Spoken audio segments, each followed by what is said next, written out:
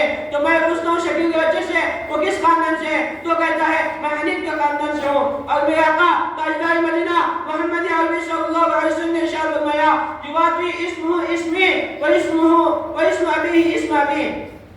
امام مہدی رضی اللہ عنہ کا نام میرے نام کی موافق ہوگا اور امام مہدی رضی اللہ عنہ کے والد کا نام میرے والد کے نام کی موافق ہوگا. تو میں پوچھتا ہوں شکیل کے بچے سے وہ تیرا نام کیا ہے؟ تو کہتا ہے میرا نام شکیل ہے. اور میں پوچھتا ہوں شکیل کے بچے سے تیرے والد کا نام کیا ہے؟ تو کہتا ہے میرے والد کا نام حنیف ہے. ساری دنیا جانتی ہے کہ میرے اور آپ کے آقا تاجدار مدینہ محمد عربی صلی اللہ علیہ وسلم کا نام محمد ہے اور میرے اور آپ کے آقا تاجدار مدینہ محمد عربی صلی اللہ علیہ وسلم کے والد کا نام عبداللہ ہے. تو یہ شکیل نہ اپنے نام میں موافقت رکھتا ہے اور نہ اپنے باپ کے نام میں موافقت رکھتا ہے. اور میرے آقا تاجدار مدینہ محمد عربی صلی اللہ علیہ وسلم نے ارشاد فرمایا وَهُوَ رَجُلٌ مِّنْ أَهْلِ الْمَدِينَةِ، وہ اہل مدینہ کے باشندے ہوں گے. اور میں پوچھتا ہوں شکیل سے وہ کہاں کا باشندہ ہے؟ تو کہتا ہے میں بہار کا باشندہ ہوں. تو اس سے صاف واضح ہوتا ہے کہ شکیل کذاب الاکبر ہے. شکیل کا دوسرا دعویٰ یہ ہے کہ وہ کہتا ہے کہ میں مسیح عیسیٰ ہوں. تمام مسلمانوں کا یہ عقیدہ ہے. جب یہود حضرت عیسیٰ علیہ السلام کے قتل کے کرتے ہوئے تو اللہ تبارک و تعالیٰ نے ان کو آسمانوں کی طرف اٹھا لیا اور قیامت کے قریب دمشق کے جامع مسجد کے سفید مینار پر نازل ہوں گے اور پہلی نماز کے علاوہ تمام نمازیں پڑھائیں گے اور حاکم عادل ہوں گے. اور اس وقت یہود اور نصارہ میں سے جو بھی زندہ ہوگا وہ ان پر ایمان لے آئے گا اور مدینہ طیبہ میں وفات پائیں گے. اور احمد عالم صلی اللہ علیہ وسلم اور صدیق اکبر رضی اللہ عنہ اور عمر فاروق رضی اللہ عنہ کے ساتھ دفن کیے جائیں گے. مگر کے بعد بنو اب میں حضرت کو دجال کے بارے میں کچھ مختصر عرض کرنا چاہتا ہوں کہ دجال اتنا بڑا فتنہ ہے کہ تمام انبیاء علیہ السلام نے اس کے فتنے سے تمام اپنی امتوں کو آگاہ کیا ہے. حتیٰ کہ میرے آقا تاجدار مدینہ محمد عربی صلی اللہ علیہ وسلم نے بھی اس کے فتنے سے آگاہ کیا اور فرمایا وہ ممسوح العین ہوگا اور وہ خدائی کا دعویٰ کیا کرے گا اور وہ پوری دنیا میں فساد مچائے گا. اللہ تعالیٰ سے دعا ہے کہ اللہ تعالیٰ ہمیں شکیل بن حنیف کے فتنے سے اور دجال کے فتنے سے ہماری حفاظت فرمائے. وما علینا الا البلاغ.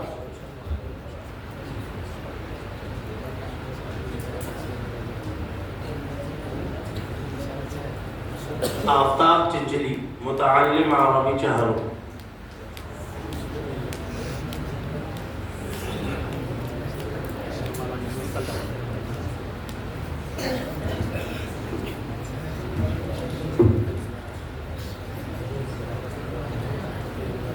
الحمد لله رب العالمين والصلاة والسلام على سيد المرسلين وعلى آله وصحبه أجمعين.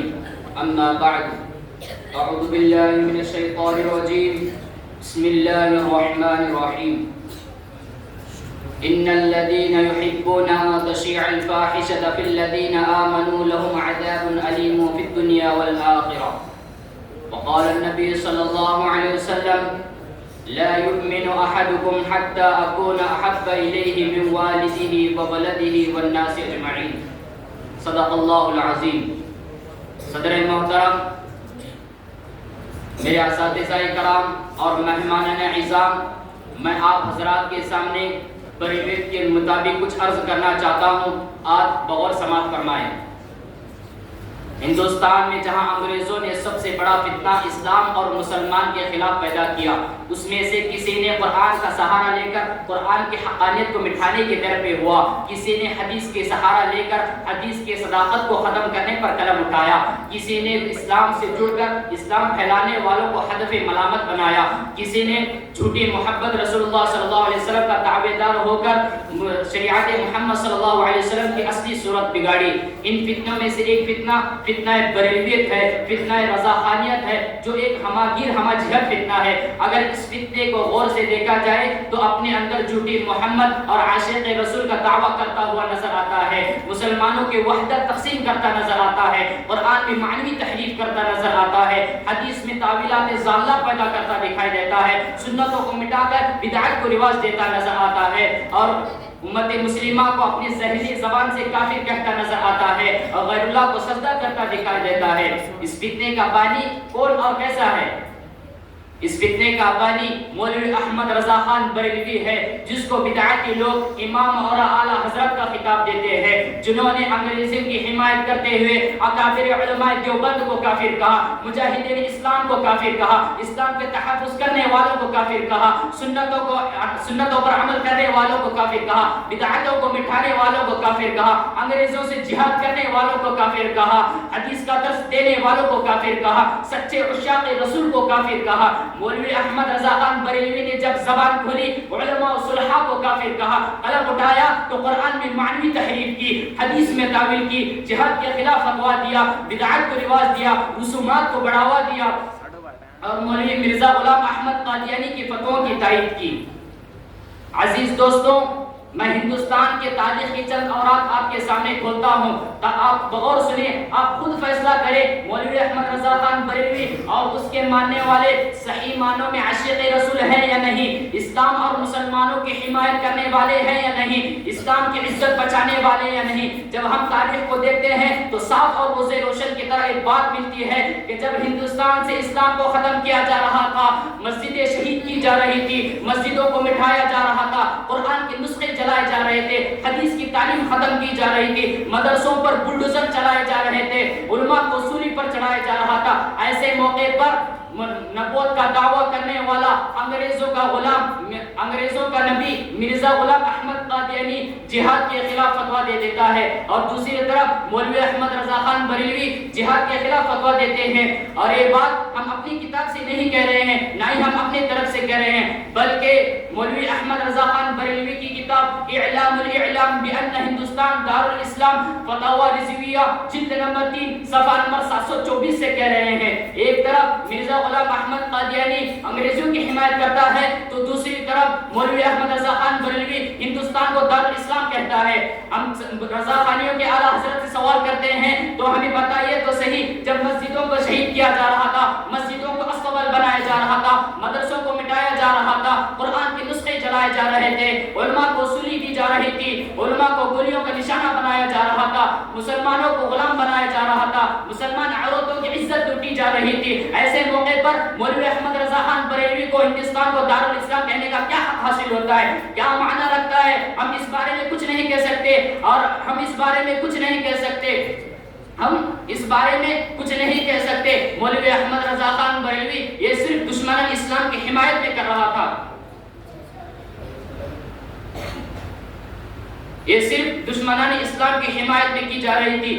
جب مولوی احمد رضا خان بریلوی کی کتاب کی اہمیت مسلمانوں کے نزدیک نہ سمجھی گئی، مولوی احمد رضا خان بریلوی کی آخرکار تدبیر مکمل طور پر کامیاب نہ ہوئی تو ان تمام چیزوں کو بالائے طاق رکھ کر ایک نیا طریقہ اختیار کیا گیا، ایک نئی چال چلی گئی جس کو دیکھ کر مسلمان حیران و پریشان ہو گئے۔ وہ طریقہ کیوں اختیار کیا گیا؟ جس سے مسلمانوں کے وحدت کا شیرازہ بکھر گیا۔ وہ طریقہ کیا تھا؟ وہ طریقہ یہ تھا کہ وہ علماء جو انگریز کے خلاف میدان میں نکلے ہوئے تھے، جہاد کے لیے نکلے ہوئے تھے، یہ نکلنا تخت حاصل کرنے کے لیے نہیں تھا، بلکہ دشمنان اسلام سے مقابلہ کر کے ہندوستان میں اسلام کو بچانے کے لیے تھا، ان مسلمانوں سے توق غلامی کو نکالنے کے لیے تھا۔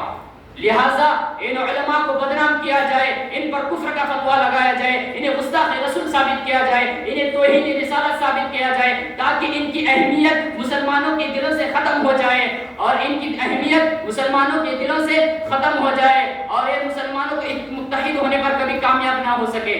یہ طریقہ تھا جس کو مولوی احمد رضا خان بریلوی نے اختیار کیا تھا۔ ہمارے اکابر علماء دیوبند کی کتابیں تقویت الایمان صراط مستقیم، حفظ الایمان، تحذیر الناس وغیرہ وغیرہ سامنے رکھ کر عبارت کاٹ چھاٹ کرنا شروع کر دیتا ہے، صحیح عبارت کو غلط مرتب کرتا ہے، کفریہ عبارت بناتا ہے اور رخت سفر باندھ کر کفر کا فتویٰ لانے کے لیے مکہ کا سفر کرتا ہے۔ افسوس کی بات ہے، تعجب کی بات ہے، جب لوگ مکہ گئے تو ایمان لائے، لوگ مکہ گئے تو قرآن لائے، لوگ مکہ گئے حدیث سیکھ کر آئے، روزے کی زیارت کر کر آئے، گناہوں سے پاک ہو کر آئے، مرضی خدا پر چلنے کا سبق لے کر آئے، اتحاد و اتفاق سے رہنے کا سبق لے کر آئے۔ افسوس کی بات ہے ان رضاخانیوں کے اعلیٰ حضرت پر جنہوں نے مقدس سرزمین کو دھوکہ دے کر جھوٹ بول کر کفر کا فتویٰ لایا۔ جب مولوی احمد رضا خان بریلوی کے کارنامے ایک شریف انسان سنتا ہے تو اس کا کلیجہ دہل جاتا ہے، گناہ عظیم سمجھتا ہے، علماء حرمین کو جھوٹ بول کر فریب دے کر کفر کا فتویٰ لایا۔ اگرچہ مولوی احمد رضا خان بریلوی ایک بات بخوبی جانتا تھا، جس پر ہم کفر کا فتویٰ لگا رہے ہیں وہ ذات حضرت شاہ اسماعیل شہید دہلوی کی ہے، جو قسم کھا لے خدا ان کے قسم کو حنس نہ ہونے دے۔ مولوی احمد رضا خان بریلوی ایک بات بخوبی جانتا تھا جس پر ہم کفر کا فتویٰ لگا رہے ہیں، وہ شخصیت حضرت قاسم نانوتوی کی ہے، جس کا دل عشق رسول سے لبریز تھا۔ جب مدینہ پہنچتے احترام نبی صلی اللہ علیہ وسلم کے اپنے جوتے اتارتے اور کہتے میں ایسے سرزمین مقدس سرزمین پر جوتے پہن کر کیسے چلو جہاں میرے نبی صلی اللہ علیہ وسلم کے قدم مبارک پڑے ہوں۔ مولوی احمد رضا خان بریلوی ایک بات بخوبی جانتا تھا جس پر ہم کفر کا فتویٰ لگا رہے ہیں، وہ شخصیت جس پر ہم کفر کے گولی ڈالی جا رہی ہے حضرت تھانوی کے ہے، جنہوں نے پوری زندگی احیاء سنت، بدعات اور رسومات کو بیخ کنی کے لیے کتابوں پر کتابیں لکھ ڈالی۔ مولوی احمد رضا خان بریلوی ایک بات بخوبی جانتا تھا جس پر ہم کفر کا الزام لگا رہے ہیں، وہ محدث جلیل القدر شیخ العرب و عجم مولانا حسین احمد مدنی ہے، جنہوں نے 18 سال ممبر رسول صلی اللہ علیہ وسلم پر بیٹھ کر درس حدیث دیا۔ ایک شریف انسان یہ سوچنے پر مجبور ہے کہ مولوی احمد رضا خان بریلوی نے ان پر کفر کا فتویٰ کیوں لگایا۔ ذرا سوچئے تو ذرا، جو ناموس رسالت کی حفاظت کے لیے شہید ہوا ہو، اسلام کی حقانیت کے لیے شہید ہوا ہو، اسلامی تعلیمات کو پھیلانے کے لیے اپنے شاگرد پیدا کیے ہو، وطن عزیز کو آزادی دلانے کے لیے اور مسلمانوں کو غلامی سے نکالنے کے لیے پیدا ہوا ہو، ایسے ہستیوں پر کفر کا فتویٰ کیوں لگایا گیا؟ بس یہی تک نہیں، اب آگے سنیے مولوی احمد رضا خان بریلوی نے ان جلیل القدر صحابیوں پر کفر کا فتویٰ ایک کہہ کر لگایا کہ یہ گستاخ رسول ہیں، یہ وہابی ہیں، یہ نجدی ہیں، یہ وطن کے دشمن ہیں۔ یہ ٹھیک ہے، ہم رضا خانیوں کے اعلیٰ حضرت سے پوچھتے ہیں کہ وہ اکابر علماء دیوبند وطن کے دشمن تھے، وطن کے دشمن تھے، تو ذرا بتائیے تو صحیح آپ کے اعلیٰ حضرت کے اندر انصاف کی بات کوئی ہوتی اور اتحاد اتفاق چاہتے تھے، مسلمان وطن سے وفادار تھے، تو کفر کا فتویٰ لانے کے لیے مکہ کیوں گئے؟ یہی وجہ تھی جس کے وجہ سے تمہارے اعلیٰ حضرت پر پابندی لگوائی گئی، یہی وجہ تھی جو تمہارے اعلیٰ حضرت کے قرآن ترجمے پر پابندی لگائی گئی۔ ہم پر کوئی پابندی نہیں ہے، اس لیے نہ ہی ان کا کوئی برا کہا، نہ ہی آپ صلی اللہ علیہ وسلم کے شان میں توہین کی۔ ہم مکہ میں بھی ملیں گے، ہم مدینے میں ملیں گے، ہم حرم میں بھی ملیں گے، ہم جہاں دیکھو گے وہیں ملیں گے۔ ہم اکابر علماء کو دیکھو، ہمارے اسلاف کو دیکھو، جہاں کوئی حرم میں تفسیر کرتا ملے گا، کوئی دعوت تبلیغ کرتا ملے گا، کوئی مکہ کے گلیوں میں سنت کو زندہ کرتے ملے گا۔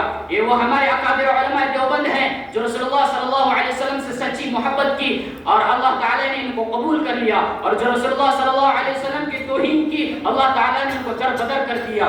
کسی نے کیا یہ خوب کہا ہے دین احمد سے عداوت و ایمان کیسا، دین احمد سے عداوت و ایمان کیسا، کفر جو کعبے سے لائے وہ مسلمان کیسا۔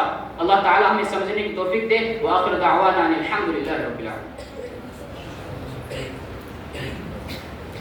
مزمل کرچی متعلم عربی چہر۔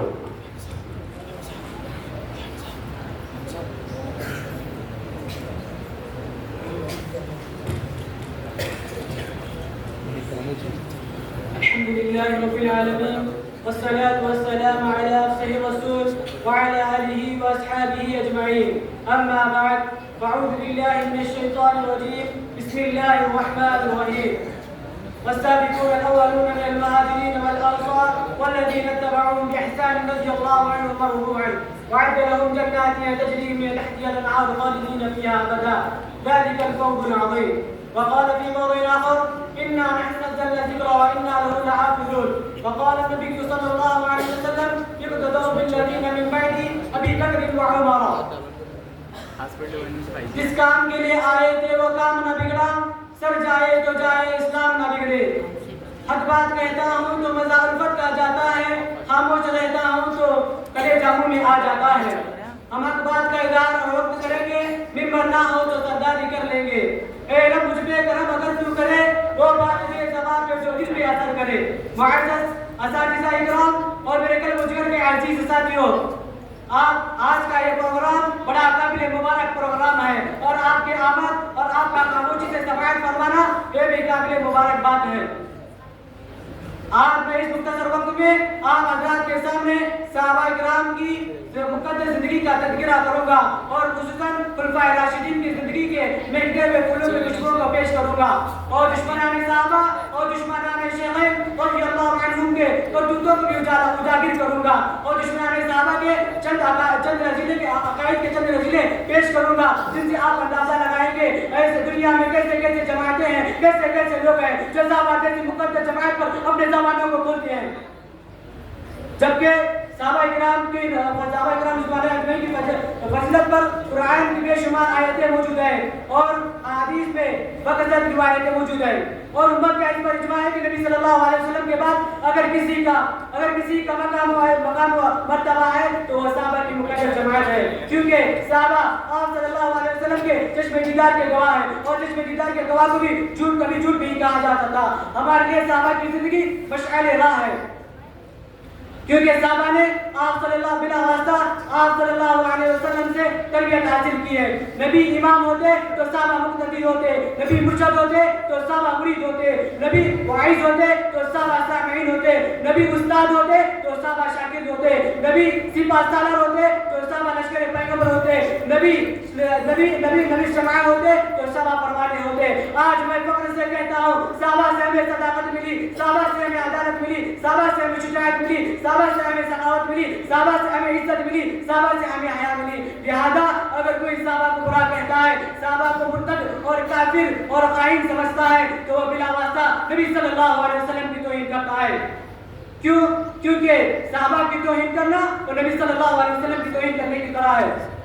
ایک بات بتاتا ہوں, آپ سنتے چلیے, کسی نے نبی صلی اللہ علیہ وسلم کے شان میں غلو کیا اور کسی نے نبی صلی اللہ علیہ وسلم کے شان میں توہین کی. توہین کرنے والا بھی خطرے میں ہے اور شان میں غلو کرنے والا بھی خطرے میں ہے.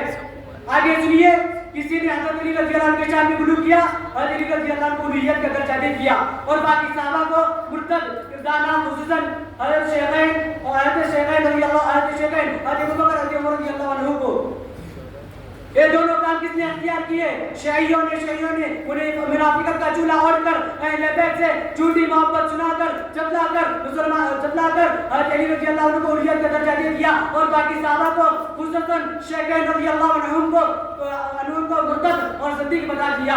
ایک مثال آپ حضرات کے سامنے پیش کرتا ہوں جس سے آپ اندازہ لگائیں گے دنیا میں, جس سے آپ اندازہ لگائیں گے جو شیعیوں نے صحابہ کے متعلق اور حضرت ابو بکر حضرت عمر رضی اللہ عنہ کے متعلق کیا عقائد ہے اور کیا نظریہ ہے. شیعی کی تفسیر قلمی میں ایک آیت, تفسیر قلمی قرآن کی آیت وَكَذَلِكَ جَعَلْنَا لِكُلِّ نَبِيٍّ عَدُوًّا شَيَاطِينَ الْإِنسِ والجن کے تحت قلم کے نوک سے حضرت ابو بکر حضرت عمر رضی اللہ عنہ کی توہین میں زیر ہوتے ہیں. لکھتے ہیں کہ نبی کی امت میں جو شیاطین پیدا کیے جاتے ہیں, پہلے تو نبی کو اذیتیں پہنچاتا, نبی کو اذیتیں اور تکلیفیں پہنچاتا ہے, پھر نبی صلی اللہ علیہ وسلم کے وفات کے بعد لوگوں کو گمراہ کرتا ہے.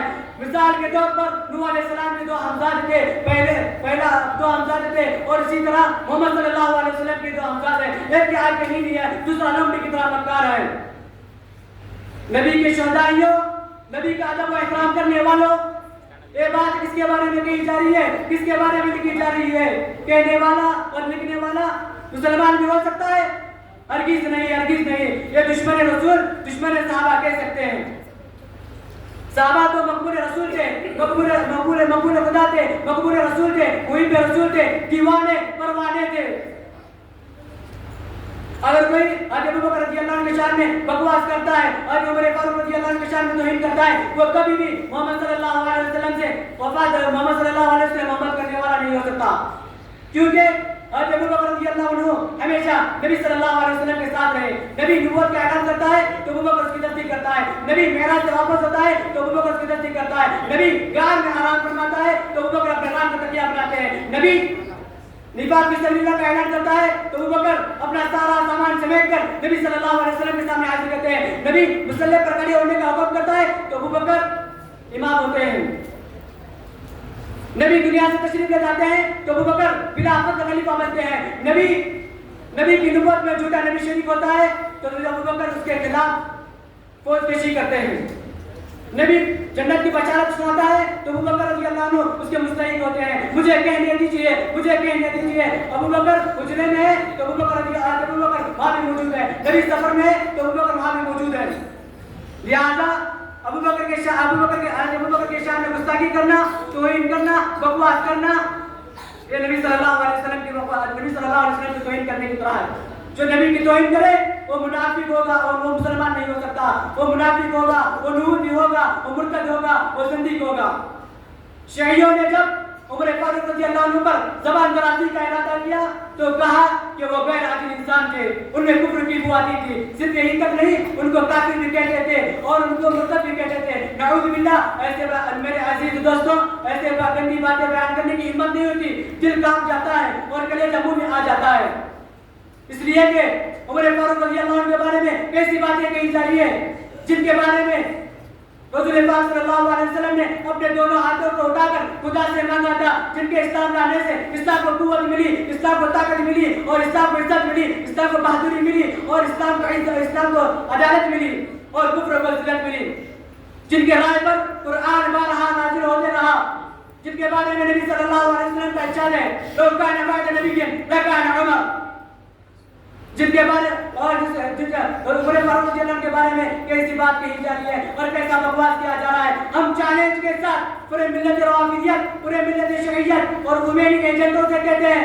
حضرت ابوبکر، حضرت عمر رضی اللہ عنہ کی توہین کر کے تم مسلمان نہیں ہو سکتے، ایسے بکواس باتیں کرنا اسلام کے عقائد کے خلاف ہے، ایسے دل آزار باتیں کرنے سے نبی صلی اللہ علیہ وسلم کے ذات پر دھبا لگتا ہے، ایسے باتیں صحابہ کے متعلق اور نبی کے صحابہ کے متعلق اور ابوبکر اور عمر رضی اللہ عنہ کے متعلق ایسے کہہ سکتا ہے تو وہ منافق، وہ نصرانی، وہ یہودی، وہ دشمن رسول، وہ دشمن قرآن، وہ دشمن صحابہ، وہ دشمن اسلام نہیں کہہ سکتا ہے۔ اگر آج کوئی شیعہ، کوئی روافی، کوئی شیعہ، کوئی کمیونٹی ایجنٹ کہتا ہے تو ہم اسے کھیل کر کھل کر کہہ سکتے ہیں اس کا تعلق اسلام سے نہیں ہے، اس کا تعلق قرآن سے نہیں ہے، اس کا تعلق رسول اللہ صلی اللہ علیہ وسلم سے نہیں ہے، لیکن ہاں اس کا تعلق ابن سبا سے ہو سکتا ہے، اس کا تعلق یہودی سے ہو سکتا ہے، اس کا تعلق نصرانی سے ہو سکتا ہے، اس کا تعلق دشمن رسول، دشمن صحابہ، دشمن اسلام سے ہو سکتا ہے۔ شیعہ یہ وہ فرقہ ہے، یہ وہ جماعت ہے جو رسول صلی اللہ علیہ وسلم کا دشمن ہے۔ اس کے بانی کون ہے؟ اس کے بانی کون ہے؟ مذہب شیعہ کے بانی کوئی مفسر نہیں ہے، کوئی مسلمان نہیں ہے، کوئی محدث نہیں ہے، اس کے بانی عبداللہ ابن سبا ہے، وہ منافق، وہ یہودی ہے، یہ وہ شخص ہے جو رسول کا دشمن ہے، جو صحابہ کا دشمن ہے، حضرت ابوبکر، حضرت عمر رضی اللہ عنہ کو برا بنا کہتا ہے اور حضرت عثمان غنی کے خون سے ہولی کی، حضرت علی رضی اللہ عنہ کو حریت کا درجہ دے دیا، اور بھی بہت سارے عقائد ہیں ان کے مذہب شریعت کے جن کا بیان کرنے کا وقت نہیں ہے، مجھے مختصر کا وقت دیا گیا تھا اور میں ان کو بڑے فائدے کی ایک بات بتاتا ہوں۔ سب سے بڑے فائدے کی بات یہ ہے کہ شیعیوں نے نکاح مدعا کرنے کی اجازت دے کر مدعا نکاح اجازت دے کر زنا کو حلال کر دیا، لیکن قرآن اس کی سزا بتاتا ہے اور زنا کرنے کی سزا بتاتا ہے اور نکاح مدعا کو ناجائز کہتا ہے۔ اللہ تعالیٰ سے دعا ہے کہ ہم سبھی کو اس جرم عظیم سے حفاظت فرمائے اور قرآن کے طریقے پر چلنے اور صحابہ کرام رضی اللہ اجمعین سے سچی پکی محبت کرنے کی توفیق عطا فرمائے۔ وما علینا الا البلاغ۔